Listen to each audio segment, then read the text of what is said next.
ప్రభువైన యేసుక్రీస్తు వారి శక్తి కలిగిన నామములో కూడి వచ్చిన ప్రతి ఒక్కరికి నా ప్రత్యేకమైన వందనాలు చెల్లిస్తున్నాను. ఆయా ప్రదేశాల్లో నుంచి దేవుని వాక్యం వీక్షిస్తున్న మీ అందరికీ ప్రభునామములో నా శుభాలు తెలియజేస్తున్నాను. మనం నేర్చుకుంటున్నటువంటి మాటను ఒకసారి గుర్తు చేసుకున్నట్లయితే, లోకంలో సంతోషించడం ఎప్పుడో మానేసాం, దేవునిలో ఆనందించడం పెరిగిపోయింది అని అడిగిన ప్రశ్నకు ఎక్కడ పెరిగింది, దేవుళ్ళు ఎక్కడ ఆనందిస్తున్నాం అనంటే, కొన్ని పరిస్థితుల్లో ప్రార్థనా జీవితంలో మనం ఎదుగుతప్పుడు, విశ్వాస సంబంధమైన జీవితంలో ప్రార్థనలో ఎదుగుతాం అనేటువంటి అనుభవం మనకు వచ్చినప్పుడు మనం నిజంగా దేవునిలో ఆనందించగలుగుతాం. ఎందుకంటే ఒక్క క్రైస్తవుడికి మాత్రమే నేరుగా దేవుని దగ్గరికి వెళ్ళి, ఎవరి ప్రమేయం లేకుండా, ఎవరి మధ్యవర్తిత్వం లేకుండా, ఎవరిని ఆశ్రయించకుండా, ఎవరినో సంతోషపరచకుండా, ఏదో పాత్ర పట్టుకెళ్ళి తృప్తిపరచకుండా, ఏదో ఇచ్చి అక్కడి నుంచి తెచ్చుకునే పరిస్థితి కాకుండా, నేరుగా నీ హృదయం తెరిచి దేవునితో మాట్లాడచ్చు, నేరుగా ఆయన హృదయం దగ్గరికి వెళ్ళి తలుపు కొట్టచ్చు, ధైర్యముగా ఆయన కృపాసనం దగ్గరికి ఏ స్థితిలో ఉన్నా వెళ్ళగలవు, ఏ పరిస్థితిలోనున్నా, ఏ కాలంలోనున్నా సమీపించగలిగిన ఏకైక కృప క్రైస్తవుడికి మాత్రమే దొరికింది. క్రీస్తు ద్వారా మనకు ఆ అద్భుతమైన సహాయం దొరికేసింది. దానిని బలోపేతం చేయనట్లు పరిశుద్ధాత్మ దేవుడు మనల్ని సంపూర్ణతలోనికి, సర్వసత్యంలోనికి తీసుకుని వెళ్తున్నాడు. అబ్బా తండ్రి అని మొర్రపెట్టు ఆత్మను మనకిస్తున్నాడు. ఈ కృపలు మనకు దొరికిన తర్వాత లోకంలో ఆనందించే సంతోషాలన్నిటికన్నా, లోకంలో తృప్తి పొందే పరిస్థితులన్నిటికన్నా, దేవునిలో ఉండేటువంటి ఆ గొప్ప సంతోషాన్ని, దేవునితో మాట్లాడే అనుభవం, దేవుని దగ్గరకు వెళ్ళగలిగిన ఆ ధైర్యపు నిరీక్షణ నాకు దొరకడాన్ని బట్టి, ఈ లోకంలో ఆనందించే ఏ సంతోషం కన్నా కూడా దేవునితో ఉండేటువంటి ఆ సంతోషాన్ని పొందుకోవటానికి నిజంగానే ధైర్యంగానే, వేగంగానే పరుగులు ఎత్తుకుంటూనే ముందుకు వెళ్తున్నానని చెప్పగలగాలి. ఒక ఆత్మీయమైనటువంటి వ్యక్తి, నేను దేవునితో మాట్లాడే అనుభవానికే అలసిపోతున్నానని, నేను దేవునితో మాట్లాడడమే నాకు కష్టంగా ఉందని, దేవుని దగ్గరికి వెళ్ళడానికే నాకు టైం లేదని, దేవునితో మాట్లాడడం అనేటువంటి ప్రార్థన అనుభవమే నాకు శక్తికి మించిన పరిస్థితుల్లో ఉంది, నేను చేయలేకపోతున్నాను అని అనగలుగుతున్నాడు అంటే, ఖచ్చితంగా ఆ వ్యక్తిత్వాన్ని మనం రక్షణ పొందావా, అసలు ఆ అనుభవం ఉందా, దేవునిని ఎరిగావా అన్న మూల ప్రశ్నలకు వెళ్ళి మనం మళ్ళీ మూలపాఠాల తట్టు మళ్ళీ వెతుక్కోవాల్సిన పరిస్థితి. అందుకే నిజంగా దేవునిని ఆనందించే, దేవునితో ఎదిగే ఆ మనస్తత్వం పరిపూర్ణమైన ప్రార్థన జీవితాల మధ్యలో చాలా సంతోషాన్ని పొందుకోగలుగుతాం. ఒక్క నిమిషం మనలో మనం మాట్లాడుకుందాం. ఎంతమంది మీ దేవునితో మాట్లాడడం నాకు అలుపు లేదు అని చెప్పగలం? నేను అలిసిపోనండి, నేను ఎప్పుడు దేవునితో మాట్లాడుతూనే ఉంటానండి, రెగ్యులర్గా నా చాటింగ్ అంతా, నా ఇన్బాక్స్ అంతా, నా చాట్ బాక్స్ అంతా దేవుడితో నిండిపోయి ఉంటుందండి, నేను ఖాళీ దొరికితే దేవుడితోనే మాట్లాడుతూ ఉంటాను, చదువుకుంటాను దేవుడితో మాట్లాడతాను, పనిచేస్తాను దేవుడితో మాట్లాడతాను, ఉద్యోగంకి వెళ్తాను దేవుడితో మాట్లాడుతుంటాను, అసలు నాకు విశ్రాంతి అనేది, నాకు రెస్ట్ తీసుకోవాలని అనిపించదు, because I always dwelling in the Lord, దేవునితోనే ఉంటాను అన్న అనుభవం కలిగిన వ్యక్తుల్ని మీరు మీ ఇంట్లో చూడగలరా? మీరు కనిపెట్టగలరా? పలానా అని మీరు ఎవరి గురించి అయినా చెప్పగలరా? కానీ ఎవరైనా కొంచెం ఉదయాన్నే లేచి ఒక అరగంట ఏడుస్తున్నా, అరుస్తున్నా, దుఃఖపడుతున్నా, మోకరించి ఉన్నా, ఎక్కడికైనా వెళ్ళి ఏదైనా పరిస్థితుల మధ్యలో 10 మందితో కలిసి గుంపుగా గుంపు కట్టి ప్రార్థన చేస్తున్నా, మరి ఇంకెక్కడైనా ఏదైనా ప్రార్థనా సహవాసాల్లోకి వెళ్ళి వాళ్ళు ఎక్కువ టైం గడుపుతున్నా, మీరు ఖచ్చితంగా వాళ్ళ గురించి ఏం చెప్తారు? నా దగ్గర ఒక సహోదరుడు వచ్చి చెప్పాడు, ఆయన గురించి నాకు ఇంట్రడక్షన్ ఇచ్చినప్పుడు వాళ్ళు నాకేం చెప్పారో తెలుసా? తమ్ముడు చాలా ప్రార్థనాపరుడండి అని చెప్పారు. చెవులకు ఇంపైన మాట, ప్రార్థనాపరుడండి అండి. నేను ఈరోజు కాలాల్లో చాలామందిని మనం చూడగలుగుతాం, కానీ ఈ పదం మనం వాళ్ళకి ప్రిఫిక్స్గా ఉంచలేకపోతున్నాం. బహు స్వస్థతావరములు కలిగిన దైవజనుడు ఉంటాడు, ప్రార్థనాపరుడైన దైవజనుడు కనపడ్డు. అపోస్తలుడు ఉంటాడు, ప్రార్థనాపరుడు అని కనపడదు ప్రిఫిక్స్ టైటిల్. చాలామంది మీ సువార్థికులు కనబడతారు, ప్రార్థనాపరులు కనపడరు. చాలా ప్రదేశాల్లో వెతకండి. ఈరోజు మనకు ఆ పదం ఎందుకు అనిపించట్లేదు? నువ్వు చేసే పరిచర్యలన్నీ దేవునికి ఇష్టమైనవే, దేవుడు కోరుకున్నవే, దేవుడు ఆశించినవే. నీ ఉద్దేశాల మధ్యలో దేవుని ఉద్దేశం కలిపి సఫలపరచబడేది ఆ ప్రదేశంలోనే. It doesn't mean that is wrong. కానీ వాస్తవం ఏంటి? నువ్వు దేవునితో పొందు, దేవునితో సంబంధం, దేవునితో అనుబంధం ఎంత కలిగి ఉన్నావు అనే దాని మీద కదా నీ పరిచర్య తాలూకా అవుట్పుట్ ఎవాల్యుయేషన్స్ ఉంటాయి. ఇది లేకుండా నేను ఏదో చేశాను అని అంటే, నేను కాశ్మీర్ నుంచి కన్యాకుమారి వరకు సువార్త ప్రకటించాను, కాలినడకను తిరిగాను, ప్రతి ఊరు తిరిగాను అని అంటే నేను ఒకటి మాత్రం చెప్పగలను, వాళ్ళు ఏ పూజలు చేయలేదు, అంటే ఏ ప్రార్థనలు చేశారో లేదో నాకు తెలియదు. కానీ హిందుత్వ ఎజెండా పట్టుకుని భూమి కింద భాగం నుంచి పై భాగం వరకు నడిచి వెళ్ళినటువంటి ఆది శంకరాచార్యుడు వారికి నచ్చిన సిద్ధాంతాన్ని, వారు నమ్ముతున్న సిద్ధాంతాన్ని చాలా చోట్ల ఎస్టాబ్లిష్ చేసుకుంటూ వెళ్ళగలిగాడు. అదే ఒక క్రైస్తవుడు తను నమ్మిన విశ్వాస సిద్ధాంతానికి తగిన మూల ఆధారాలు కలిగిన శాస్త్ర నిరూపితమైన చరిత్రకు ఆధారమైనటువంటి క్రైస్తవ్యాన్ని పట్టుకుని పైనుంచి కిందకి తిరుగుతున్నాం. కానీ ఈరోజు అమెరికాలు, ఆఫ్రికాలు, వెస్ట్రన్ కంట్రీస్ అన్నింటిలో చాలా లావిష్గా తిరిగి పరిచయం చేయగలుగుతున్నాం. కానీ ఎందుకు దేవుని రాజ్యాన్ని కట్టలేకపోతున్నాం? కారణం ఏంటంటారు? వారు చేస్తున్న దానికి వాళ్ళు అవుట్పుట్ చూపించగలిగారు, మనం యథార్థతతో చేస్తున్నాం, నో అవుట్పుట్. కానీ చెప్పుకునే దానికి ఏంటో తెలుసా? మొన్న ఒక బ్రదరు ఒక ప్రత్యేకమైన కార్యక్రమానికి ప్రార్థన చేయడానికి రమ్మన్నాడు. ఏంటి ఆ ప్రత్యేకమైన కార్యక్రమం అని అడిగితే వాళ్ళు నలుగురు వచ్చారు మాట్లాడడానికి. వాళ్ళు నలుగురు చెప్పిన విషయం ఏంటంటే 800 గ్రామాల సువార్త పూర్తయిన సందర్భంగా కృతజ్ఞతాకూటానికి నన్ను రమ్మన్నారు వాక్యం చెప్పడానికి. ఎన్ని గ్రామాలు తిరిగారు వాళ్ళు? 800 villages they covered with gospel. సరే మీ నాయకుడు ఎవరు అని అంటే ఆయన కూడా ఉన్నాడు ఆ నలుగురిలో ఒకడు. నేనేనండి అయ్యగారు అని. చాలా ఓపికగా తిరుగుతున్నారు, చాలా సంతోషంగా తిరుగుతున్నారు, నేను ఒప్పుకుంటాను, నమ్ముతాను. ఎందుకంటే మీ భారం నాకు లేదు, మీ పరిచర్య అంతా నేను వెరవడగలిగిన వాడిని కాదు, నీ అంత ప్రభావవంతంగా సువార్త చెప్పగలిగినంత శక్తి, టాలెంట్ నా దగ్గర లేవు, కానీ నువ్వు ఎంతమంది శిష్యులుగా చేసావని అడిగి. అంటే మనం ఎన్ని ఊర్లు కవర్ చేసామో ఆ లిస్ట్ మాత్రం మన దగ్గర ఉంటుందండి. పనికి మాలిన సేవ, పనికి మాలిన పరిచర్య, సమయం వృధా అయిపోయిన పరిచర్య. నువ్వు ఊర్లు కవర్ చేయడానికి గిన్నిస్ బుక్ ఎక్కుదాం అనుకున్నావా? ఎన్ని ఊర్లు తిరిగావు రాసుకోవడానికి? 800 తిరిగానని చెప్పుకోవడానికి? 8000 గ్రామాలు తిరిగాను, 8 రాష్ట్రాలు తిరిగాను. ఎవరికి కావాలి నీ బతుకులో ప్రార్థనా జీవితం లేనప్పుడు? నువ్వు దేవునితో మాట్లాడే సంబంధం, సహవాసం రానప్పుడు నీవు దేవునితో మాట్లాడదామనంటే మీరు ఏమైనా చేయండి, మీకు నిద్ర రాని వల్ల 2 పనులు చేయండి. అయితే బైబిల్ చదవండి, లేదా ప్రార్థన చేయండి. నిద్ర రాకపోతే వచ్చి నన్ను అడగండి. 2 పనులు చేసి చూడండి. నువ్వు ప్రారంభించగానే ఆత్మ దిగిపోద్ది. 2 సెకండ్లలో నీ హృదయం మీదకి నీ భారమైన ఆత్మతో. కానీ విచిత్రం ఏంటి? ఏమైనా దర్శనం వస్తుందా పోనీ నిద్రలో? పరలోకం తెరవబడుతుందా పోనీ? 3వ ఆకాశం 4వ ఆకాశం నేను ఎక్కుతావా? ఏమీ లేదు, గురకలతో సప్పుడే పక్కన. మరి నీ జీవితంలో దేవునితో సంబంధించినటువంటి ఆ మాట్లాడడమే నీకు కష్టమైన పరిచర్యగా మారిపోయే కుటుంబంలో నువ్వు ఉంటే, నువ్వు ఊరి మీద తిరుగులాడుతున్నటువంటి ఊరి మీద 4 men లాగా సంచులు వేసుకుని ప్రేయర్ సెల్స్, ప్రార్థనా మీటింగ్లు, పాస్టర్లు, చర్చిలు, ఈ తిరుగుడు పరిచర్య, ఈ ఇంకా పదం కోపంగా కూడా వస్తుంది నాకు ఆ పదం ఏమనాలో, ఈ తిరుగుబోతు పరిచర్యలకు అలవాటు పడిపోయే ప్రార్థనలు అంటే నీ పిల్లలు ప్రార్థన నేర్చుకుంటారా? ఏమి నేర్చుకుంటారు? తిరుగుడు నేర్చుకుంటారు వాళ్ళు కూడా. దేవుని సంబంధమైనటువంటి అనుబంధంలో ఆనందించలేని నీ ప్రార్థన జీవితాన్ని ఏమనాలి? ఇక్కడ ప్రార్థన అనగానే మళ్ళీ రకరకాల భాషలతో పద్ధతులకు వెళ్ళిపోకండి. బేసిక్ ఇష్యూస్లో మన విశ్వాస జీవితాన్ని ఎట్లా స్థాయికి వెళ్ళాలో ఒకసారి ఆలోచిద్దాం. 1 కొరింథీ పత్రిక 2వ అధ్యాయం 16 వచనం ఒకసారి చూద్దాం. 1 Corinthians 1 కొరింథీ పత్రిక 2వ అధ్యాయము 16 వచనం. ఎందుకు ప్రార్థనాత్మీయమైనటువంటి విశ్వాస జీవితంలో పరిపూర్ణతలోకి రాలేకపోతున్నామో చూద్దాం. కొరింథీయులకు రాసిన 1 పత్రిక 2వ అధ్యాయము 16 వచనం. ప్రభువు మనస్సును ఎరిగిన ఆయనకు బోధింపగలవాడెవడు? మనమైతే క్రీస్తు మనస్సు కలిగిన వారము. 1 కొరింథీ పత్రిక 2వ అధ్యాయము 16 వచనం. ప్రభువు మనస్సును ఎరిగి, నేను 1 కొరింథీ పత్రిక 2వ అధ్యాయము సరే కరెక్ట్ చెప్పనా. ప్రభువు మనస్సును ఎరిగి ఆయనకు బోధింపగలవాడెవడు? ఎవడు? మనమైతే క్రీస్తు మనస్సు కలిగిన వారము. ఏ మనసు కావాలి ఇప్పుడు? క్రీస్తు మనస్సు. ఎవరి మనస్సును ఎరగితే మనం ఎవరికి చెప్పక్కర్లేదు కదా. మీరు ఎప్పుడైనా ప్రార్థనలో వినేవాళ్ళు, నేను చాలామంది పాస్టర్ అమ్మల గురించి చెప్తున్నాను, పాస్టర్ల గురించి కూడా మాట్లాడుతున్నాను. మీరు చేసేటువంటి ప్రార్థనలో మీరు దేవుని దగ్గర అడుగుతున్నారా, దేవునికి చెప్తున్నారా? మాటలు వినండి, రికార్డ్ చేయండి, మళ్ళీ వినండి. మీరు దేవుడికి చెప్తారా, అడుగుతారా? యేసునామంలో అడుగుతున్నాం అనేది అడగడం కాదు, మీరు చెప్పే సందర్భాలు.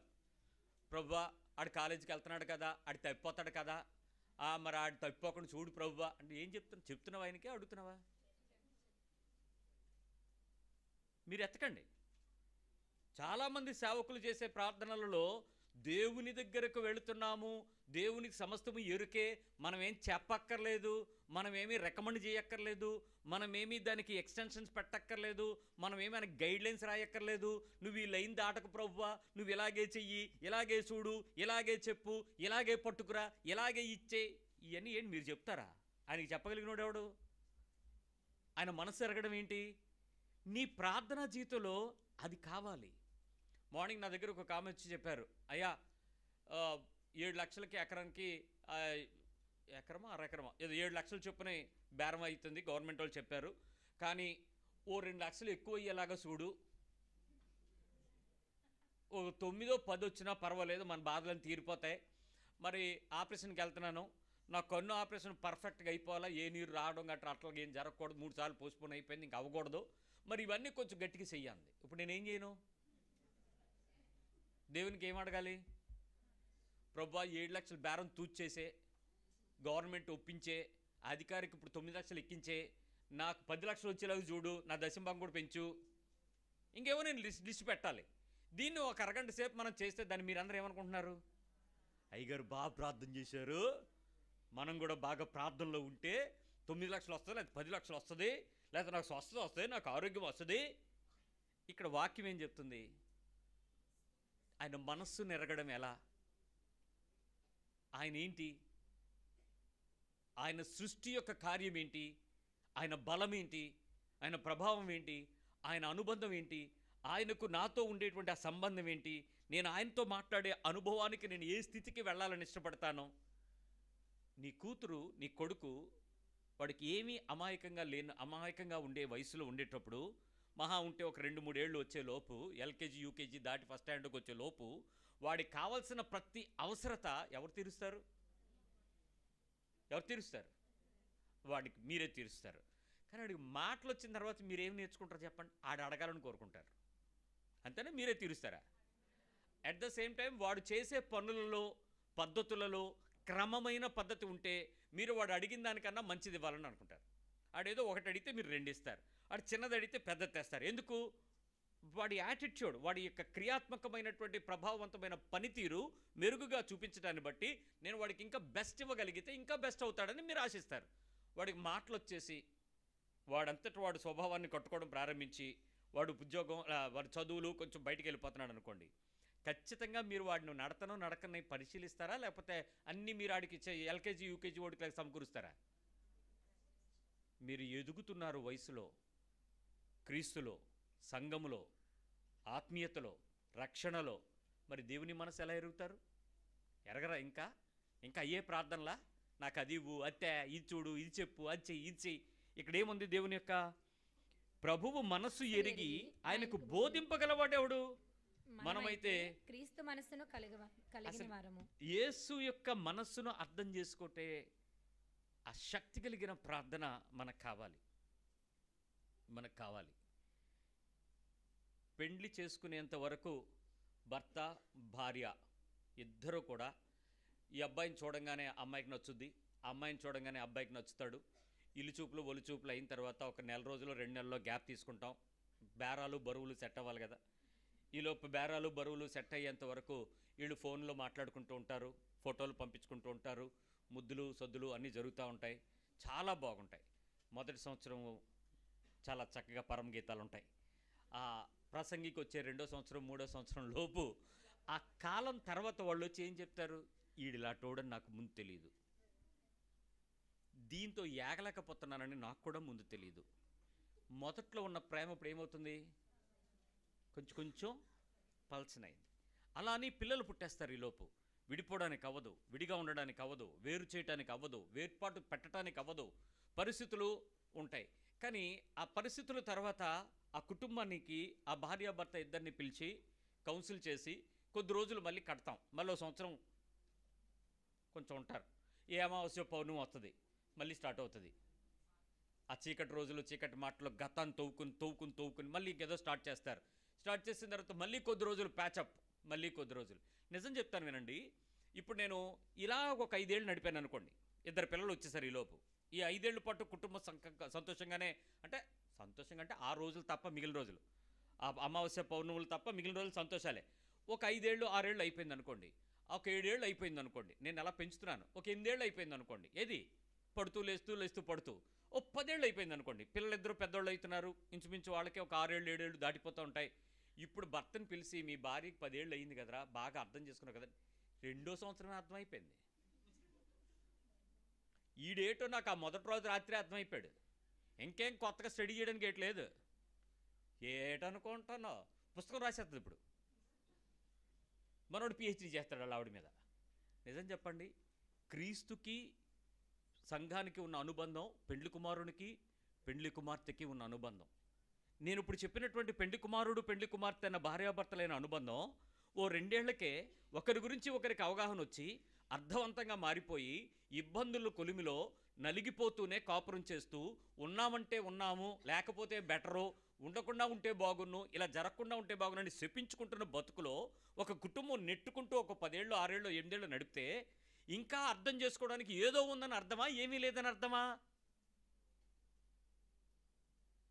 ఆ పర్టికులర్గా అదే ప్లేస్లో అదే సిచ్యువేషన్స్లో ఆ ఫిషన్స్ అవుతున్నాయి అంటే, ఆ నలుగుడు అవుతుందంటే అర్థం చేసుకోలేదని ఏదో ఉందని అర్థమా, అర్థమైపోయిందని అర్థమా?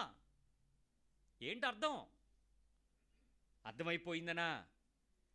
అర్థం చేసుకోవాల్సింది ఏదో మిస్ అవుతుందని అర్థం. ఆ భార్యను సరిగా అర్థం చేసుకోలేకపోతున్నాడు ఆ పురుషుడు, ఆ పురుషుడిని సరిగా అర్థం చేసుకోలేకపోతుంది ఆ భార్య. అది కదా అర్థం. ఇన్నేళ్ళు అయిపోయింది ఇంకేం అర్థం అవటం లేదనంటే బుద్ధి లేనిదానా, బుద్ధి లేనివాడా? క్రీస్తుతో నువ్వు నీ అనుబంధము వివాహ సంబంధం, పరలోకంలో జరగబోతున్న ఆ పరిశుద్ధ కడవరి వివాహానికి సంఘము కన్యక సిద్ధపరచబడుతుంది ఇక్కడ. ఈ రోజుకి నువ్వు నీ పురుషుడిని అర్థం చేసుకోకపోతే నీ కాపురాన్ని నిలబెట్టుకోలేకపోతున్నావు. నీ పరలోకపు కాపురానికి నువ్వు ఎలా రెడీ అవుతావు? ఆ పరిశుద్ధ వివాహానికి ఎట్లా సిద్ధపడతావు? గొర్రెపిల్ల వివాహ మహోత్సవానికి. అది కదా నువ్వు అర్థం చేసుకోవాల్సినటువంటి ప్రేమ, అది కదా భాష. ఆ ప్రేమ భాషకు ఈ రోజుకి నువ్వు దేవుని దగ్గరికి వెళ్ళలేకపోతున్నావంటే, ఆయనతో ప్రేమలో పడలేకపోతున్నావంటే, నీ పురుషుని ప్రేమించడం నీకు చేత కాకపోవటము, నీ భార్యను ప్రేమించడం నీకు చేత కాకపోవడం ఏకైక లోపం మీ మీద. అదే బైబిల్ చెప్తుంది. ఆయన మనస్సును అర్థం చేసుకోవడం ఏంటి? ఇప్పుడు నేను అర్థం కాలేని ఈ భార్యాభర్తలు, అమావాస్య పౌర్ణమి భార్యాభర్తలు ఉన్నారే, ఈ 10 ఏళ్ళు 20 ఏళ్ళు కాపురాలు చేస్తున్న కుటుంబాలు ఉన్నాయే, తరచుగా చికాకు పడి గొడవలు పడి అర్థం చేసుకుని లోబడలేక, సన్మానించలేక, ఒప్పుకోలేక, హత్తుకోలేని దరిద్రపు కాపురాలు చేస్తున్న కుటుంబపు యజమానురాళ్ళు ఉన్నారే, ఈ దరిద్రపు సాతాను కుటుంబాలను కట్టుకుంటున్న మీ కుటుంబాలలో మీకు అర్థం కావాల్సింది ఏంటో తెలుసా? ఆమె మనస్సు, అతని మనస్సు. మీకు ఏం అర్థమైందో తెలుసా? వాళ్ళ బాడీ లాంగ్వేజ్ అర్థమయ్యింది, వాళ్ళ భాష మీకు అర్థమయ్యింది, వాళ్ళ పదాలు మీకు అర్థమైంది, వాళ్ళు దెప్పి పొడుపులు మీకు అర్థమయ్యాయి, వారి కోపావేశాలు మీకు అర్థమయ్యాయి. వారి మనస్సు అర్థం చేసుకోలేదర్రా మీరు. నీ పురుషుని నువ్వు అర్థం చేసుకోలేదు, నీ స్త్రీని నువ్వు అర్థం చేసుకోలేదు. ప్రభువు మనస్సు ఎరిగి ఆయనకు బోధింపగలిగిన వాడు ఎవడు? ఈ రోజుకి ఏ భార్యని పిలిచి నీ భర్త గురించి చెప్పమంటే చాలా రూఢిగా 5 మాటలు చెప్పమంటే 5 ఎందుకు 2 మాటలు చెప్పేస్తుంది. 5 మాటలు వేస్ట్ అండి. ఆయన గురించి 2 words సింగిల్ లైన్ పెట్టమని చెప్పేస్తాను అంతే, 100 మార్కులు వచ్చేస్తాయి నాకు అన్నట్టు చెప్తారు. నువ్వు అర్థం చేసుకున్న దానివైతే లాస్ట్కు డైలాగ్ చెప్తారు. ఎప్పటికీ రిటైర్ అయిపోతారు చూడండి. ఇంకా రిటైర్ అయిపోయిన తర్వాత భార్యాభర్తలు ఇద్దరికి గొడవలు ఎక్కువైపోతాయి. ఇది 62 ఏళ్ళు కాపురం తర్వాత గొడవలు వస్తాయి. ఆ గొడవలు వచ్చిన తర్వాత ఒక మాట చెప్తారు. కొడుకు దగ్గరికి ఆస్ట్రేలియా వెళ్ళిపోతానంటది భార్య. ఈయన నువ్వు వెళ్ళిపోతే నా సంగతి ఏంటే అనంటే, సావు నీ సావు, నేను వెళ్ళిపోతాను, నేను మా అమ్మాయి దగ్గరికి వెళ్ళిపోతాను, పురుడికి వెళ్ళిపోతాను, దాన్ని పురుడు ఆ అమెరికాలో పోతాను, వెళ్ళిపోతాను అక్కడికి, నేను నీతో మాత్రం ఉండను. ఈ సపరేషన్కి 60 ఏళ్ల తర్వాత ఏది ఈ ముసలోడికి టైర్లన్నీ అరిగిపోయి ఈ బీపీ మాత్ర, షుగర్ మాత్ర, డబ్బా ఒకటికి తిరుగుతాడు చూడండి, ఆ టైంలో ఇది వెళ్ళిపోద్ది. ఈవిడు భరించలేక ఎన్నాళ్ళు భరించాను, ఇప్పటికైనా ఫ్రీడమ్ లేకపోతే ఎలాగా? అమెరికాలో నయగర జలపాతం గడ్డగట్టిందంట, ఇప్పుడు ఈవిడ వెళ్ళి చల్లచేస్తుంది దాన్ని, ఈవిడ వెళ్ళి నీరులాగా మారుస్తుంది. అందుకు ఏంటో దేశాల మీద ప్రేమ, పిల్లల మీద అభిమానం, వెళ్ళిపోవాలి, నేను కూతురు దగ్గరికి వెళ్ళిపోతాను, కొడుకు దగ్గరికి వెళ్ళిపోతాను, బెదిరింపులు, మొత్తానికి బాగానే ఉంది. నువ్వు వెళ్ళిపోయే ముందు ఒక డైలాగ్ చెప్పి వెళ్ళద్ది. ఏమంటే తెలుసా? అమ్మా, మీ నాన్నతో 62 ఏళ్ళు కాపురం చేసి షష్టిపూర్తికి దండలేశారు కానీ మీ నాన్నకి అర్థం కాలేదే. అప్పుడు అర్థం కాలేదా? 62 ఏళ్ళైనా, 60 ఏళ్ళు 50 ఏళ్ళు కాపురాలైనా మీ భర్త నీకు అర్థం కాలేదా? తప్పెవరిది? అర్థం చేసుకోలేని భార్యవైన నీ మనసుది. ఆ మనస్తత్వాన్ని స్టడీ చేయటానికి కాదు, ఆ మనసును గుర్తెరిగి దానికి తగినట్లుగా ప్రవర్తించని నీ ప్రార్థన లేమి కలిగిన జీవితానిది. అర్థమైందా ప్రాబ్లం ఎక్కడుందో? అందుకే యేసుక్రీస్తు మనసు గుర్తెరిగితే నువ్వు చెప్పడం మాని చేయడం నేర్చుకుంటావు. ఆయనకి చెప్పరు, ఆయన మనసు గుర్తెరుగుతావు. ఆయన మనసు గుర్తెరిగినప్పుడు నువ్వు ఆయనకి చెప్పే ప్రార్థనలు ఆగిపోతాయి, చేసే ప్రార్థనలు స్టార్ట్ అవుతాయి, చెయ్యగలిగే రిక్వెస్ట్లు స్టార్ట్ అవుతాయి, అభ్యర్థనలు మొదలవుతాయి, విజ్ఞాపనలు మొదలవుతాయి, మొర్రలు మొదలవుతాయి, అంగలార్పులు మొదలవుతాయి, ఆయనతో అడిగేటువంటి ఆ దీన మాటలు మొదలవుతాయి. ఆ అడిగే స్థితిని పొందుకునేటువంటి ప్రార్థనలో ఎదగలేని తనాన్ని క్రైస్తవ మరుగుజ్జుతనం అని అనద్దు. ఈరోజుకి అర్థం చేసుకోలేక, ఆయన మనసు అర్థం చేసుకోవడానికి, ఆయన మైండ్ ఇలా ఉంటుంది, ఆయన ఇలాంటి వాటిని కోరుకుంటాడు. నిజం చెప్తాను, మీకు అందరికీ తెలుసు నేను చెప్పే విషయాలు, కానీ మనం అర్థం అవ్వలేనట్టు ఉన్నామో, నిజంగా అర్థం కాలేనట్టుగా నిజంగా నటిస్తున్నామో తెలియట్లా. యేసుక్రీస్తు మనసు తెలుసో తెలియదా? నేను ఒక చిన్న మాట చెప్తాను. ఇక్కడ పిల్లలు ఉన్నారు, వీళ్ళకి చెప్తే ఓ బాధ, చెప్పపోతే ఓ బాధ, కానీ చెప్పాలి. తల్లిదండ్రులారా మీ పిల్లల్ని కొట్టచ్చా? తల్లిదండ్రులారా కొట్టచ్చా? వాళ్ళ కోపం రేపచ్చా? సో రేపకూడదు. వీళ్ళకి ఎవరికి కోపం రాకుండా, కోపం రాకుండా మీరు చెప్పండి చూద్దాం వీళ్ళని.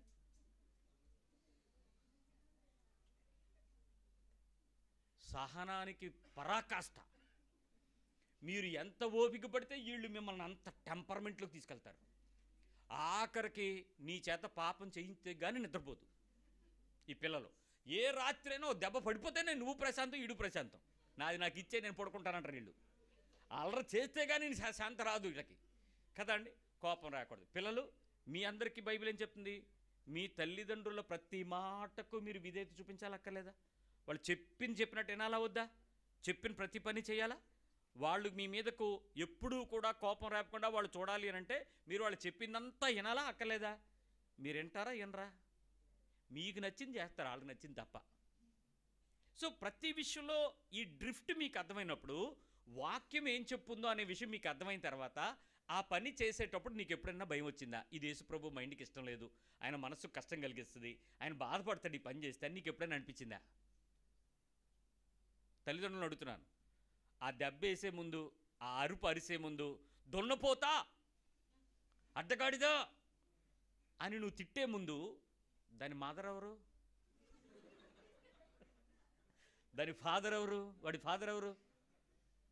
అడ్డగాడిది ఫాదర్ ఎవరు? నిలువుగాడిదా? ఇప్పుడు అది నువ్వు ఆపాదించుకొని, అమ్మ నా గురించి నేను తిట్టుకోవడం ఏంటి, నా కూతుర్ని నా కొడుకుని ఈ పదాలు వాడకూడదే, ఈ పదం వాడితే నా ప్రభువు దీవెన కదా, ఇది ఆయన గర్భఫలం ఆయన ఇచ్చి బహుమానం కదా, నా బిడ్డ కోపం రేపకూడదు కదా, ఈ రకమైనటువంటి పరిస్థితుల్లో నేను సమాధానంగా, సంశయంగా, ఆ ప్రేమగా, ఆ బాధ్యతగా, ఇది నా దేవుని మనసే, నా క్రీస్తు మనసు నాకు వాక్యంలో మాటలో రాసి పెట్టాడు కదా, ఇది నా మైండ్ అని, దానికి తగ్గట్టుగా నేను ఉండాలి. నీకు తెలుసా తెలీదు ఆయన మనసు? నిజం చెప్పండి, తెలుసు. అయినా ఏం చేస్తా? యేసు ప్రభు నువ్వు కలుగు చేసుకోకు, నా కొడుకు నా ఇష్టం, నా కోపం వచ్చింది నేను కొడతా తిడతా అంతే, నా భర్త నా హక్కు, ఏమైనా అంటాను. నీ హక్కా? ఏమైనా అంటావా? ఎంత మాటైనా అంటావా? ఎలాగైనా అంటావా?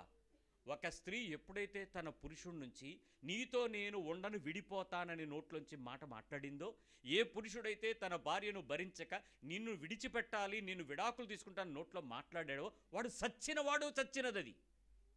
ఎవరి నుంచి చచ్చిపోయారు? క్రీస్తు శరీరం నుంచి చచ్చిపోయారు. కారణం ఏంటి? ఆయన మనసును బాగా గాయపరిచారు, ఆయన హృదయాన్ని గాయపరిచారు, ఆయన అంతరాత్మను గాయపరిచారు, ఆయన ఉద్దేశాన్ని గాయపరిచారు, ఆయన మాటను మీరు నిర్లక్ష్య పెట్టారు. అది తెలియదని క్రీస్తు మనసు ఇది చేయకూడదని తెలుసు, కానీ ఎందుకు చేశావు? అక్కడికి వచ్చి ప్రభువా మా ఆయన్ను మార్చు. ప్రభు ఏమంటాడు? ఆయన మారమంటాడు, నిన్ను మారమంటాడా? మరి ఆయన చెప్తున్నావు ఎందుకు? చెయ్యి. ఏ చిన్న పని చేసినా ప్రభు మనసు నీకు తెలుసు. ఆయన మనసు మనకు ఎరిగిన వాళ్ళమే.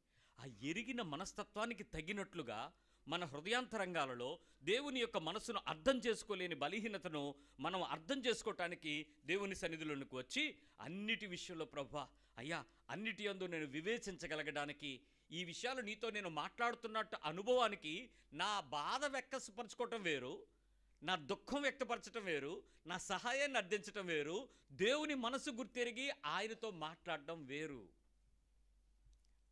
ఆయనతో మాట్లాడడం వేరు. మీ దగ్గర అర్జీ ఉంది, ఓ రిక్వెస్ట్ ఉంది, మీ ఎదురుగా ఆ సమస్య తీర్చగలిగినటువంటి మినిస్టర్ గారో కలెక్టర్ గారో ప్రెసిడెంట్ గారు ఒక ఆయన ఉన్నాడు. ఇప్పుడు యేసు ప్రభుతో సలహాలు సూచనలు చెప్పినట్టు ఆయన దగ్గరికి వెళ్ళి చెప్తావా? సార్ అది అలా చేయకండి సార్, ఇలా చేయండి సార్, అలా కాకుండా అలా చేస్తే బాగుంటుంది ప్రభువా చెప్తావా? అలాగా నువ్వెన్ని చెప్పినా ఆయన ఒక గీతకేస్తాడు దాని మీద, ఇంకా ఏముండవు, వేస్ట్ ఆఫ్ టైం. నువ్వు వెళ్తే ఇంకోటితో మాట్లాడతాడు. ఆయన మనస్సు గుర్తెరిగి నువ్వు మాట్లాడడానికి ప్రేరేపిస్తే వెంటనే మిమ్మల్ని పిలిచి రండి మన దారిలో మాట్లాడుకుంటూ వెళ్దామని తీసుకెళ్ళి నీతో పాటు ఆయన మాట్లాడతాడు, చర్చిస్తాడు, వివరిస్తాడు, బోధిస్తాడు, నేర్పిస్తాడు, దారిని చక్కగా నిర్ణయించి ఇది మనకు ఉపయోగపడద్దని సూచన సలహా పెడతాడు. అది కదా ప్రార్థన అంటే, సహాయంకి వెళ్ళడం అంటే, మనసు గుర్తెరగడం అంటే. ఈరోజు చాలా విషయాలలో మనం ఆయన మైండ్ని గుర్తెరగక, మనస్సు గుర్తెరగక బోధించడం ప్రారంభిస్తున్నారు. ఆయనకి చాలామంది చాలా ప్రేయర్స్ చెప్పడమే నేర్చుకుంటున్నారు.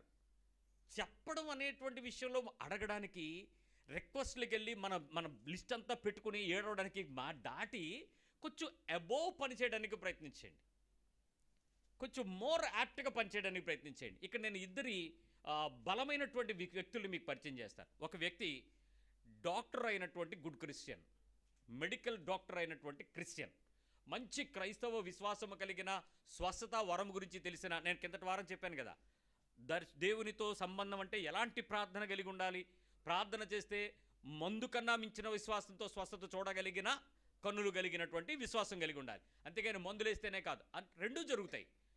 స్వస్థత విశ్వాస వరము కలిగినటువంటి, తెలిసినటువంటి అనుభవం కలిగినటువంటి, మెడికల్గా ట్రీట్మెంట్ చేయగలిగినటువంటి ఒక డాక్టర్. రెండవ వ్యక్తి సెకండ్ ఆర్డినరీ మనలాంటి క్రైస్తవ విశ్వాసి. ఇప్పుడు ఇద్దరు ఒక రోగి గురించి ప్రార్థన చేస్తున్నారు. ఆ రోగికి బ్రెయిన్ హెమరేజ్ వచ్చింది, అంటే పక్షపాతం వచ్చింది. హార్ట్కి కంప్లైంట్ వచ్చింది, కిడ్నీస్కు ప్రాబ్లం వచ్చింది, కాళ్ళు కదలేని పరిస్థితి, వయసుతో కూడిన వార్ధక్యం, రెండు అన్నీ వచ్చేసాయి. ఇప్పుడు మల్టిపుల్ కాంప్లికేషన్స్ పేషెంట్ అక్కడ ఉంది.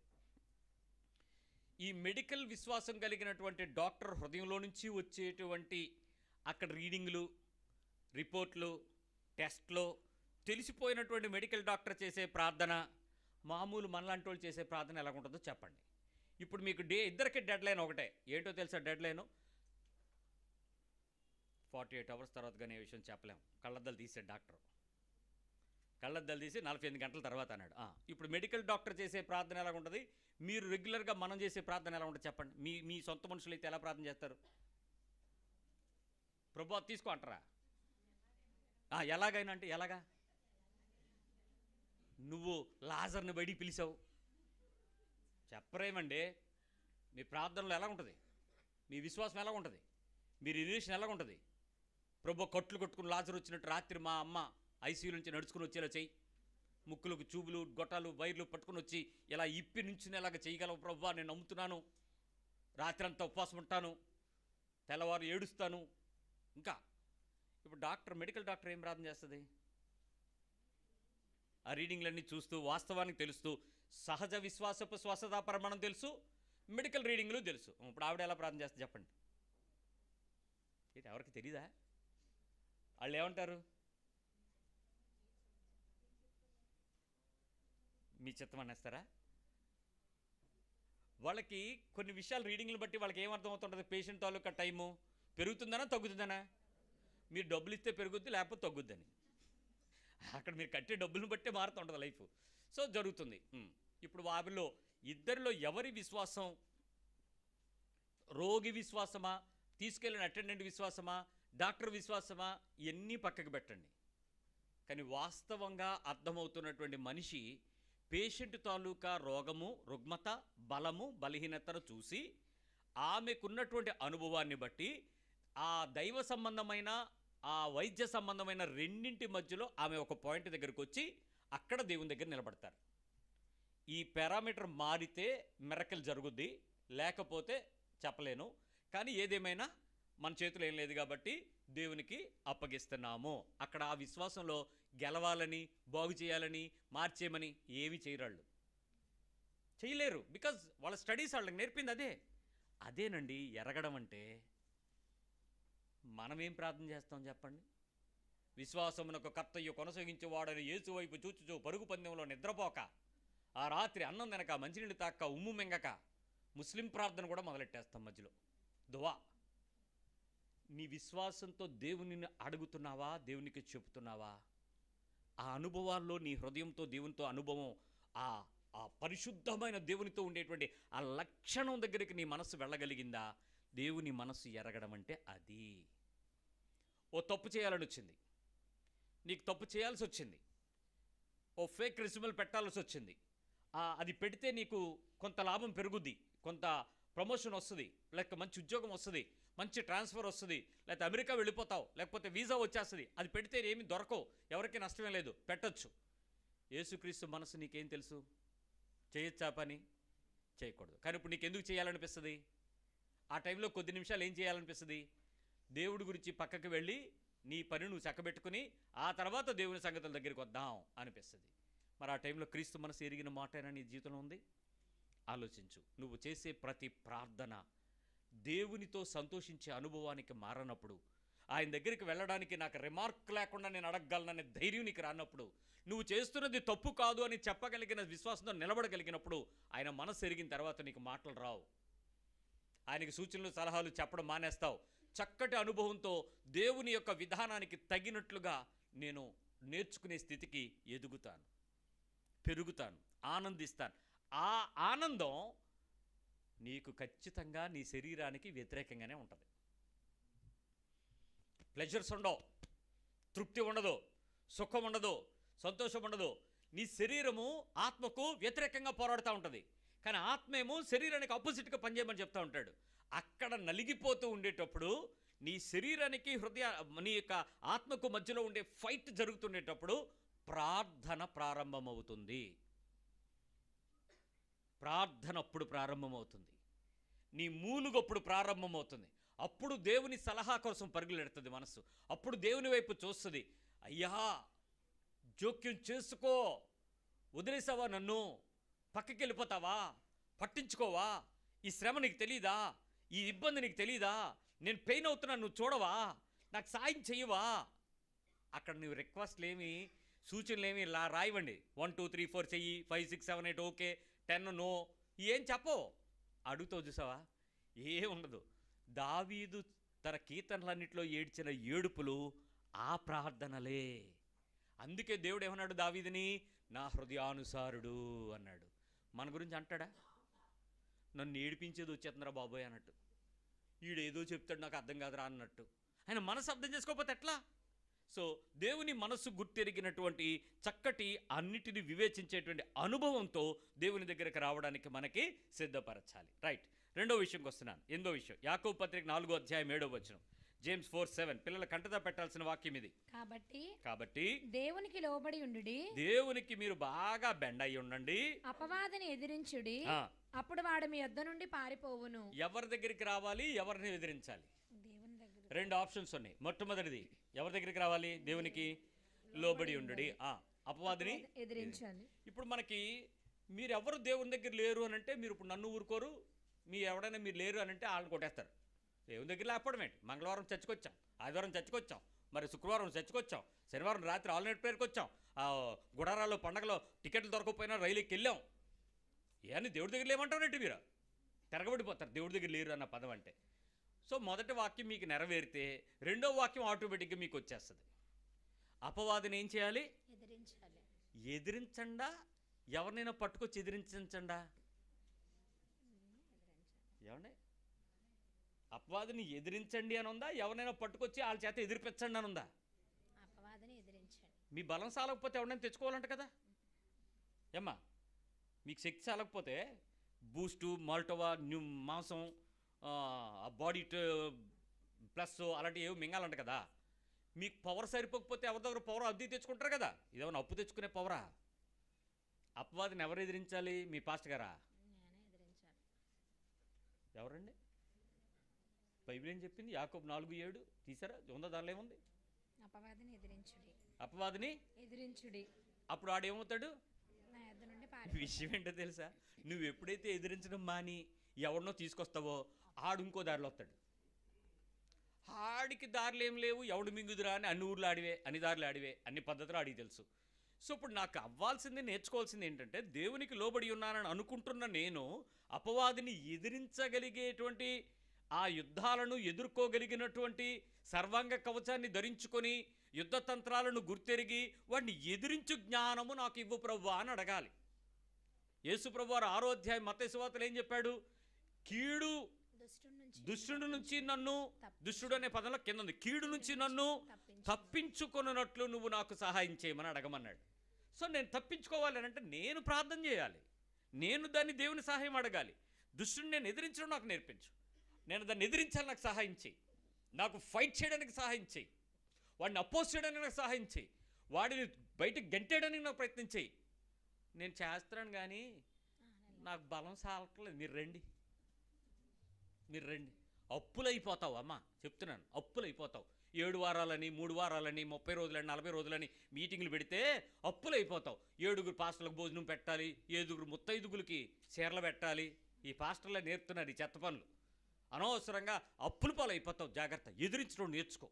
నీ విశ్వాసపు మోకాళ్లకు పని చెప్పు, నీ నడుముకు నడుము కట్టుకోవడం నేర్పించు, నీ చేతులకు పైకెత్తడం నేర్పించు, నీ గొంతు కత్తి పెట్టడం నేర్పించు, అంగలార్చుట విజ్ఞాపనకు నేర్పించు, మొర్రపెట్టి దేవుని సన్నిధిలో కన్నీరు కచ్చటం నేర్చుకో. యుద్ధం చేయడం నీకు కావాలి. ఎప్పుడు చూసిరా ఇంట్లోనండి అల్లరేనండి, గొడవలేనండి, మా అబ్బాయి మాట వినడండి, మా కోడల మాట వినండి, మా మనవడ మాట వినండి, మా ఆయన మాట వినండి. నువ్వు ఒక్కదానివే వింటావు, మరి నువ్వు ఒక్కదానివే పరిశుద్ధురాలివి, నువ్వు ఒక్కదానివే మొదటి రక్షణ పొందేసిన దానివి. మొదటి రక్షణ మళ్ళీ బైబిల్ ఎప్పుడు కూడా ఫస్ట్ రక్షించబడ్డ వాళ్ళందరికీ ఒకటే చెప్పుదు, మూలపాఠాలు మర్చిపోకు, జాగ్రత్త. అంటే అర్థం ఏంటి? నువ్వు ఎప్పుడో తప్పిపోయి ఉంటావని. తొలి ప్రేమ మర్చిపోయి ఉంటావు, చూసుకో. ఎప్పుడో దారి తప్పిపోయి ఉంటావు, అందరితో పాటు నువ్వు కూడా జరిగిపోయి ఉంటావు లోక పద్ధతిలో. సో క్రైస్తవ విశ్వాసపు నిరీక్షణలో నేను ఎదుర్కొనుట నాకు నేర్పించు, నీ బలము నా వేళ్లకు పోరాటం నాకు నేర్పించు, నీ వైపు చూసి నీ ముఖమును చూసి నేను లజ్జింపబడకున్నట్లు నీ దగ్గరకు వచ్చి నేను గెలవగలిగేటువంటి ఆ యుద్ధోపకరణాలు నాకు ఇవ్వు. నేను వాటిని గద్దించే శక్తి నాకు ఇవ్వు, వాటిని వెళ్ళగొట్టే శక్తితో నన్ను నింపు. నేను నిలవబడిన ప్రతి చోట కూడా నువ్వు వాక్యం చెప్పావు కదా, నువ్వు ప్రార్థన చేస్తే దయ్యాలు పోతాయని చెప్పావు కదా, నువ్వు ప్రార్థన చేస్తే అంధకార శక్తులు వణుకుతాయని చెప్పావు కదా, నువ్వు నాగుపాములను భుజంగములను అణగదొక్కుదు అని చెప్పావు కదా. ఏది నాకు ఆ ధైర్యం? ప్రభువా, ఆ ఎదిరించే శక్తి నాకు ఇవ్వవా? ఆ యుద్ధోపకరణాలు నాకు ఇవ్వవా? ఆ బలము నాకు ఇవ్వవా? నీ మనసు ఉంది కదా, నీ దగ్గర ఉన్నాయి కదా ఇవన్నీ, నువ్వు చెప్పావు కదా నా దగ్గరికి వచ్చి నేను నీతోనే ఉన్నానని అనుకుంటే నేను ఈ పని చెయ్యాలి. ఇక్కడ చాలామంది మనం దేవునితో ఉన్నామనుకునే వాళ్ళు ఇంటిలో ఈ అల్లరి, ఇంటిలో ఈ గోల, ఆర్థిక సంబంధంగా, మానసిక సంబంధంగా, సమాధాన సంబంధంగా, ఉద్యోగపరమైన, మరి భౌతికమైన మానసిక పరిస్థితుల మధ్యలో, కుటుంబ సమాజ జీవన విధానాల్లో ఉండేటువంటి సంఘర్షణలో ఈ నలుగుడంతటికి కారణం ఏంటో తెలుసా? మొదటి కారణం మీరు అనుకుంటూ, రెండవ కారణాన్ని మీరు విజయవంతంగా నెరవేర్చలేకపోవటం. మొదటి కారణం అనుకోవడం ఏంటి? నేను దేవునికి లోబడి ఉన్నానని అనుకుంటూ, ఇది అనుకుంటే ఆటోమేటిక్గా దానిలో నువ్వు మోసపోతావు. నిజంగా నువ్వు దేవుని యొక్క శక్తితో నింపబడి ఉన్నావు అనుకోండి, అప్పది ఏం చేస్తాడు తెలుసా? Simple logic. యేసు ప్రభు వస్తున్నాడు, సేన అనేవాడు అక్కడ ఉన్నాడు, ఊగుతున్నాడు. ఆడలో ఒకటా రెండా? ఎంతమంది ఉన్నారు? అనేకులము. యేసు ప్రభు అడిగే డౌట్ వచ్చింది, ఏంటి నాకు ఇంతకుముందు కొంతమంది కనపడ్డ, ఇప్పుడు చాలామంది ఉన్నారు, ఎంతమంది అంటే మేము నెంబర్ చెప్పలేము సార్, అనేకులమి అన్నాడు. అనేకులం అన్నాడు. రైట్. పౌలు నడుస్తున్నాడు, పుతోను పట్టి అక్కడ ఉంది. ఏమరుస్తుంది తెలుసా పుతోను? వీరు దేవుని కుమారులు, వీరు సర్వోన్నతుని దేవుని కుమారులు, వీరు దేవుని సంబంధి, ఇతడు దేవుని యొక్క సంపూర్ణమైన నాయకుడు, ఇతడు దేవుని వ్యక్తి. నువ్వు స్వస్థతా వరం కలిగిన దైవజనుడని బోర్డు ఎట్టుకోకర్లా, నేను దయ్యములను వదలగొట్టుకున్న నాయకుడని అభిషిక్తుడని ఎదవ డైలాగులు టైటిల్ పెట్టక్కర్లా. నువ్వు ఏ డబ్బా వాయించక్కర్లా, అవి వాయిస్తాయి. ఎవరో? నువ్వు దేవుని ఎదిరించే, దేవుని యొక్క లోబడే స్థితి ఉండి అపాదిని ఎదిరించే శక్తి నీకుంటే అవి మాట్లాడతాయి, అవి చెప్తాయి నీ గురించి. ఎంత కరెక్ట్గా చెప్తాయి తెలుసా? ఒక మాట మాత్రం మీకు వినపడద్ది, ఏంటి తెలుసా? ఆయన మాత్రం రానివ్వకండి, ఆ చర్చికి నేను రాను, అక్కడికి నన్ను తీసుకెళ్ళకండి, ఆయన మాత్రం రావద్దని చెప్పండి. ముందే భయపడతాయి అవి. నువ్వు దేవునితో ఉన్నావు అనే విషయం దయ్యానికి వినపడగానే అది ఖచ్చితంగా చెప్పొద్దు, బాబా ఆయన దగ్గరికి నన్ను తీసుకెళ్ళకు, అక్కడికి వెళ్తే నేను వెళ్ళిపోవాల్సి వస్తుంది, నేను ఈ ప్రదేశంలో ఉండి చాలా హాయిగా కంఫర్ట్గా ఉన్నాను, ఈ ఆత్మతో నాకు సంతోషం కలిగింది, ఇది ప్రార్థన కూడా చేయనిస్తుంది నిన్ను, కానీ అక్కడికి మాత్రం రానివ్వదు. ఎందుకు? నీవు దేవుని శక్తితో ఉన్నావు అనేటువంటి విషయం దయ్యం మాట్లాడుతుంది. మరి నువ్వు ఎదిరించాల్సింది అదే కదా. నీ ఇంట్లో అలరవుద్దని మీరు ఎక్స్పెక్ట్ చేసేవాళ్ళు ఎంతమంది ఉన్నారు? ఇలా ఉంటుంది, మా డాడీతో ఈ గొడవ అవుతుంది, మా మమ్మీతో ఇలాగ అవుతుంది, మా ఇంట్లో ఇలాంటి అలరలరు అవుతుంది, ఇలాంటి టైంలో 1వ తారీఖు నీ గొడవ ఖచ్చితంగా అవుతుంది, 10వ తారీఖు ఇది అవుతుంది, 20వ తారీఖు ఇది. మీకు కొంత టైం టేబుల్ ఉంది కదా, ప్రీఫిక్స్ టేబుల్స్ తెలీదా? మా అక్క మా ఇంటికి వస్తే అవుతుంది, మా బావ ఇంట్లో వెళ్ళేటప్పుడు అవుతుంది, మా మావ ఇంటికి వస్తే అవుతుంది, మా ఆవిడ ఆ ఇంటికి వెళ్ళి వచ్చి అవుతుంది, అదే వాళ్ళ ఇంటికంటే పుట్టింటికి, అక్కడికి వెళ్ళి వచ్చాక ఇక్కడ పెడుతుంది. మీకు కొంత లిస్ట్ ఆఫ్ ప్యాటర్న్స్ ఉన్నాయి కదా. అప్పుడు అపవాదాన్ని ఎదిరించి చూడండి ఏమవుద్ది. మీరు గొడవని ముందే యాంటిసిపేట్ చేసి, ఒరే చెప్పానా అక్కడికి వెళ్ళి వచ్చింది అంతే, ఊరుకో అంటే ఊరుకో అంటే దాన్ని నువ్వు పాసిఫై చేయాల్సిన పని బా అనొచ్చుగా, ఎదిరించచ్చుగా. మనకు దేవుడికి లోపడటం చేత కాదు. మరి ఇప్పుడు నీ ప్రార్థన ఏంటి? నీ ప్రార్థన? నీ పిల్లలు నీకు చేత ఉపదేశం పొందుతారు, వాగ్దానం అది. ఎందుకు పొందలేదు? నువ్వు దేవునికి లోపడడం నేర్చుకో. నువ్వు ఎదిరించు ఆ బలహీనతను. ఆ శోధన ఏదైతే వచ్చిందో దానికి మూలం తెలుసు. వ్యక్తి వల్ల వచ్చిందా, పరిస్థితి వల్ల వచ్చిందా, వ్యవస్థ వల్ల వచ్చిందా, తనంతట తన బలహీనత వల్ల వచ్చిందో నీకు తెలుసు. దాన్ని గద్దించో. ఆటోమేటిక్గా నీ కొడుకు వచ్చి నీ దగ్గర ఉపదేశం పడతాడు, నీ కూతురు వచ్చి నీ దగ్గర కూర్చుంటుంది, నీ కోళ్ళు వచ్చి నీ కాళ్ళ దగ్గర నిలబడుతుంది. చేతకాని క్రైస్తవ్యంలో సంవత్సరాలు గడుపుతారు, పనికి మాలిన మాటలు చెప్పి నేను భక్తిపరులు. ఎవరికి కావాలండి దేవునితో సంబంధం లేనప్పుడు? దేవునితో అనుబంధం పెంచుకోకపోతే ఎట్లా? దేవునితో మాట్లాడే అనుభవమే నీకు ఫ్రీ అని తెలిసి ఇంత గొప్ప క్రైస్తవుని మనం పట్టుకుని దేవునితో సంబంధం లేకపోతే ఇదేమన్నా గంట కొడితే లేచే ముహూర్తానికి వచ్చే వ్యక్తి అనుకున్నాడా దేవుడు? 24/7 ఈజ్ ఫ్రీ కదా. కునుకడు నిద్రపోడు, వచ్చేవాడిని తోసివేయడు, నా దగ్గరికి వచ్చేవాడిని ఎంత మాత్రం నేను తోసివేయను అన్నాడు. ఏదో సంబంధం. ఎదిరించరు. బైబిల్ చెప్తుంది దేవునికి లోబడి ఉండండి, అపవాదిని ఎదిరించండి, అప్పుడు వాడు మీ వద్ద నుంచి పారిపోతే పారిపోవును. అలా లేదా? ఎలాగుంది? ప్రాబిలిటీ ఉందా? వెళ్తే వెళ్ళొచ్చు, వెళ్ళకపోతే వెళ్ళకపోవచ్చు, ఎయిదర్ ప్లస్ ఆర్ మైనస్ అని పెట్టాడా? ఏముంది? వాడు ఏమవుతాడు? అరే నీకు పారిపోతాడు, ఖచ్చితంగా పారిపోతాడు. నువ్వు లోబడ్డంలో పర్ఫెక్ట్గా ఉండు, నువ్వు ఎదిరించడంలో కరెక్ట్గా ఉండు, నువ్వు దేవుని మాట నమ్మడంలో కరెక్ట్గా ఉండు, నువ్వు పొరపాటు తప్పు చేయకు, నువ్వు అపనమ్మకంతో ఉండకు, నువ్వు ఎవడో రావాలని చూడకు. ఎవడో వచ్చేదో ఉద్ధరిస్తాడంటే నీ కొంపను అప్పుల పాలు చేస్తాడు, గొల్లపాలు చేసేస్తాడు, అపవాది రాజ్యం వెళ్ళేలాగా చేసేస్తాడు. సేవకుడి జాగ్రత్త. నీతో ఉండాల్సింది దేవుడే, నీతో ఉండాల్సింది దేవుని ఆత్మే, నీలో ఉండాల్సింది వాక్యం మాత్రమే. లోకంలో ఏ వ్యక్తి నీ దగ్గరికి వచ్చి సహాయం చేసేవాడు ఉండబోడు. నువ్వే యుద్ధం చేయాలి, నీకే నిలబడాల శక్తి. ఎంతమంది ఉన్నారండి? నేను ఈ సంఘంలోనే అడుగుతున్నాను, ఎంతమంది ఉన్నారు ప్రార్థనా పరులు? ఎంతమంది ఉన్నారు గద్దించి కుటుంబంలో పరిస్థితుల్ని కంట్రోల్ తెచ్చుకోగలిగిన వాళ్ళు ఎంతమంది ఉన్నారు? సమస్య వచ్చినప్పుడు ఫోన్లు ఎత్తడం తగ్గింది, ఫోన్లు చేసి అనయా ఏడుపులు ఆగిపోయినాయి. ఎందుకంటే మీరు అయితే ఈడు ఎనడో, ఈడు ప్రార్థన చెయ్యడు, 80 to 90% ఈడు ఫోన్ ఎత్తడు, అందుకు చేయడం మానేస్తున్నారు. అంతేగాని ఆయనకి చేసేదేంటి? ఇన్ని సంవత్సరాలు నాకు నేర్పింది ఇదే కదా, నన్ను నీటిలో ముంచినప్పటి నుంచి ఇప్పటి వరకు నాకు కమ్యూనిటీ చేయడం బోధిస్తున్నది ఇదే కదా. నేను ఎందుకు ధైర్యంగా నిలబడలేను? ఎందుకు నేను ఎదిరించలేను? ఈ బలము నాకు ఇచ్చాడు కదా దేవుని వాక్యంలో నుంచి నా సేవకుడు, నేను ఎందుకు ఈ పోరాటాన్ని గెలవలేను? ఇట్లా వాళ్ళు ఎంతమంది ఉన్నారా? ఎంతమంది ఉన్నారు? మీ పక్కన అడగండి, మీరు ఆ జాతేనా ఈ జాతి అని? సిగ్గు కదూ మనకే.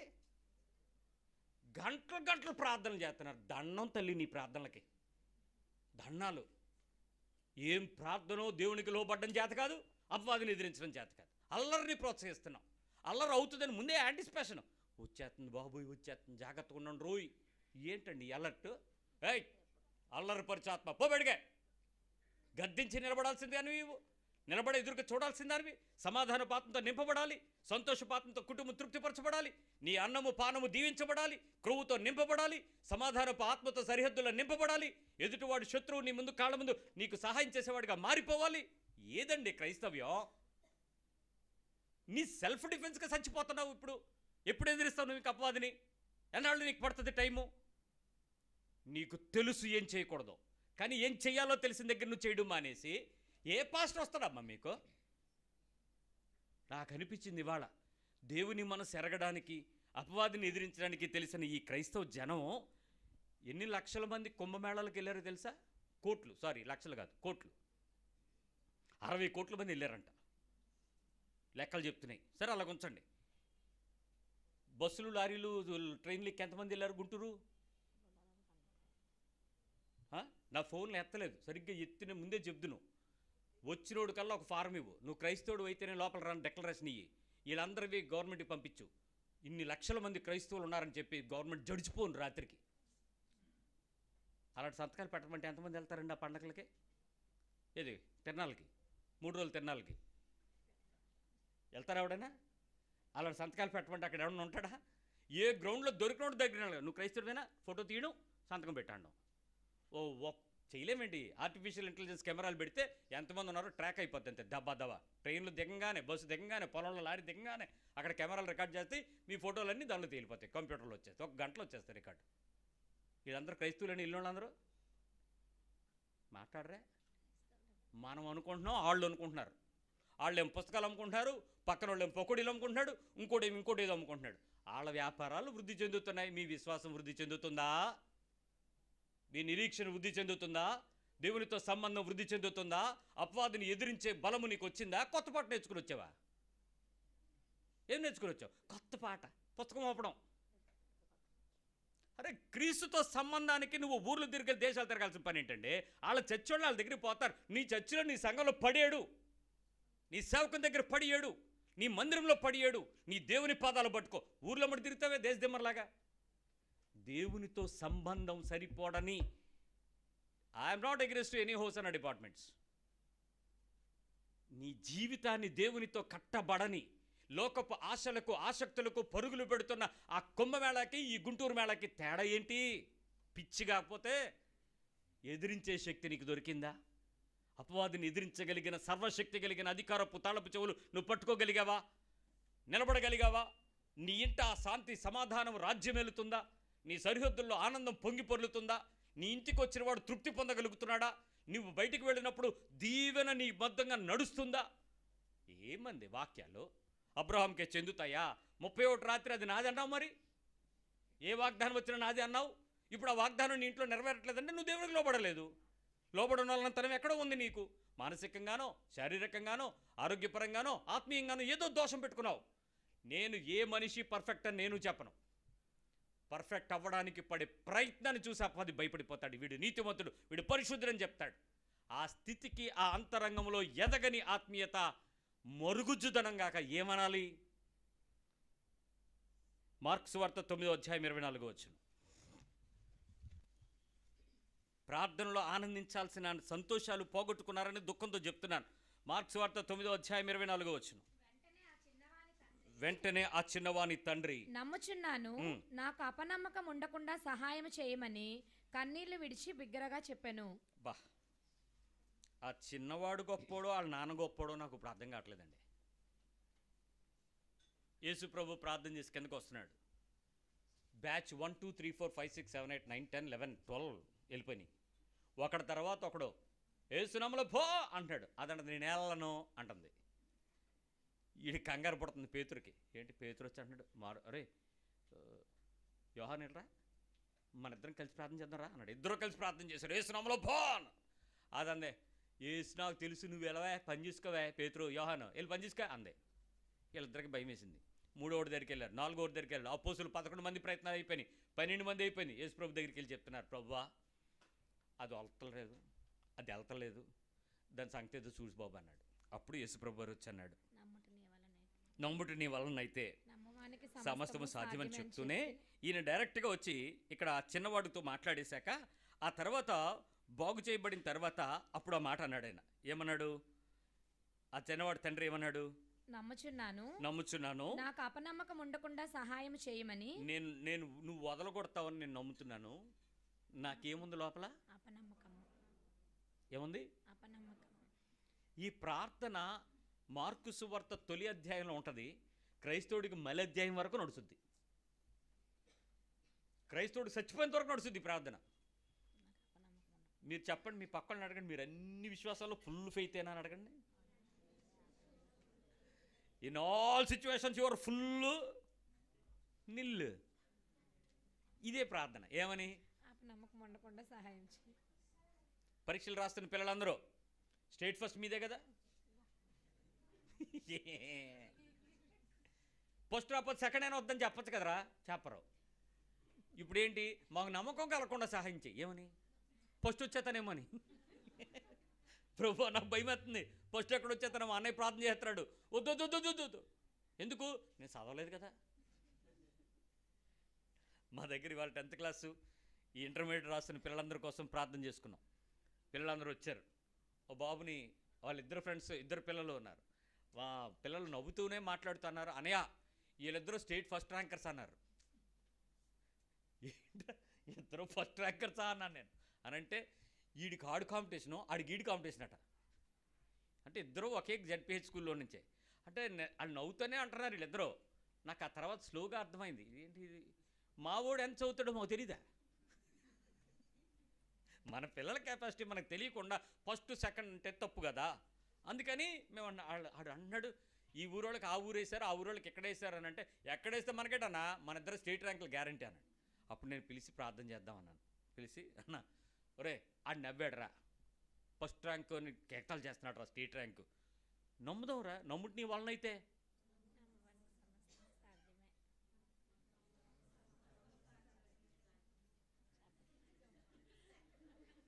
మీరందరూ ఇలాగే అంటున్నారు, నేనే ఇలాగ అంటున్నాను. మీరేమంటున్నారు? అన్న అంత ట్రైల్ వద్దు, అంత ఫెయిత్ వద్దు, అంత విశ్వాసం వద్దు. అదే ప్రార్థన. ఏమని? అంత విశ్వాసంగా నేను మారిపోతున్నానేమో, మారకుండా నన్ను ఆపుతున్నాడు వీడు, ఆ విశ్వాసంలోకి వెళ్లకుండా నాకు సహాయం చేయి నాయన. నమ్మితే నీకేం నష్టం? నీ కొడుకు స్టేట్ ఫస్ట్ వస్తే నష్టం ఏంటి? నీకు దండేస్తారు, TV9 మైక్ తెచ్చి మూతి ముందు ఎడతారు, అంతేనా? నీ ఇంటి చుట్టూ బోళ్ళు వ్యాన్లు వస్తాయి, అవసరమైతే డబ్బులు వస్తాయి, దండలు వస్తాయి, ఏదో బహుమానాలు వస్తాయి. నీకు అది ఇష్టం లేదా? నీ కొడుకు డెవలప్ అవ్వడం ఇష్టం లేదా? ఏదైనా చెట్టుకి మరీ లేనిపోయిన ఆశలు ఎందుకు లేని బెదరు? అపనమ్మకం కలగకుండా సాయం. ఒక తల్లి అందరూ వచ్చి, అన్నయ్య ఫస్ట్ సెకండ్ వద్దాడు, పాస్ అయ్యేలాసి, ఊరాల్ప విశ్వాసి, అపనమ్మకం కలగకుండా సహాయం చేయి నాయనా. ఇప్పుడు చెప్పండి, ప్రార్థనలు ఎదుగుతున్నావా తగ్గిపోతున్నావా? కొన్ని విషయాలలో మీ ప్రార్థన యేసు ప్రభు కింద పడిపోతాడు, పరలోకం కిందకు వచ్చేస్తాడు. బాబో ఏటి నా బిడ్డ ఏడుతుంది ఇక్కడ అని. కొన్ని విషయాల్లో మన ప్రార్థన అసలు ఏటిది నన్ను నమ్మదన్నట్టు ఉంటుంది. మీరు ఏ రకమైన డైలమాలో ఉన్నారో చూసుకోండి. మీరు చెప్పండి, మా ఓడు ఏ రోజు పెడతాడు పెంట, ఆడి ప్రవర్తన చూస్తే అర్థమవుతుంది, రాత్రులు మేడెక్కి పోను వదలట్లేదు. ఇప్పుడు నీ డౌట్ అంతా ఏంటి? ఆడు ఎవడని తెచ్చేస్తాడనే కదా. డౌట్ ఏముంది? తెచ్చే దానిలో కూడా మళ్ళీ నీకు క్వాలిటీ ర్యాంకు కావాలా? తెల్లగా ఉండాలా, పొడవుగా ఉండాలా, బోరు ఉండాలా, బరువు ఉండాలా, ఇద్దరు పిల్లలు ఉండాలా.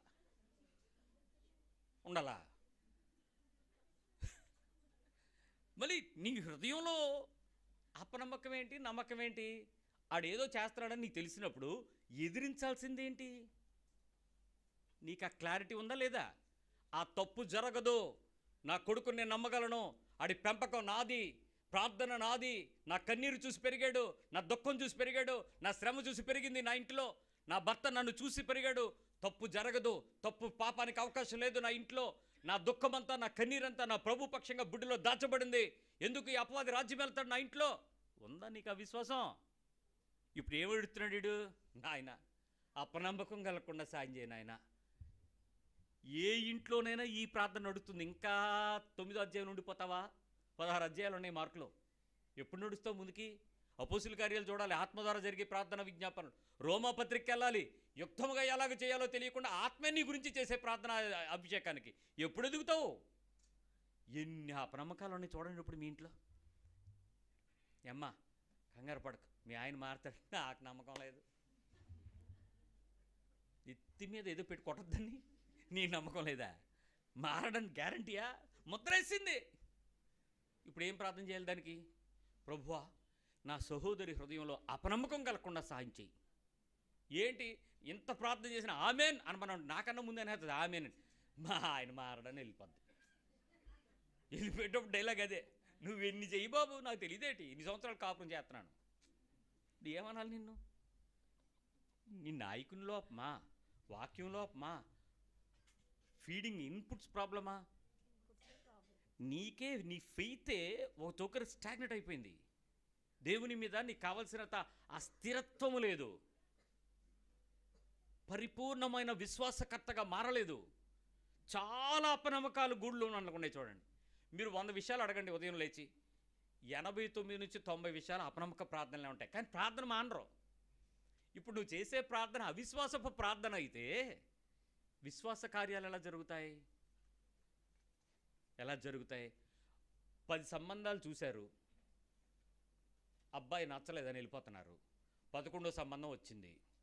చేయండి ప్రార్థన, చేయండి ప్రార్థన. 11వ సంబంధం ఏం చేస్తారు? ప్రభువా చెప్తారు. ఇప్పుడు యేసు ప్రభుకి ఏమని? 10 వచ్చాయి, అది వెళ్ళిపోయారు. అది తెలీదా? తెలియకుండానే జరుగుతుంది సృష్టి యావత్తు. ఆయన మాట్లాడకుండా జరుగుతుందా జగత్ పునాది నుంచి ఇప్పటి వరకు? మరి ఇప్పుడు చెప్పాల్సిన లిస్ట్ ఎందుకు? ఇప్పుడు చెప్పాల్సింది ఏంటి? ప్రభువా వస్తున్నది నాదే, ఇక ఇది ఆమె నన్ను వెళ్ళిపోద్ది అంతే.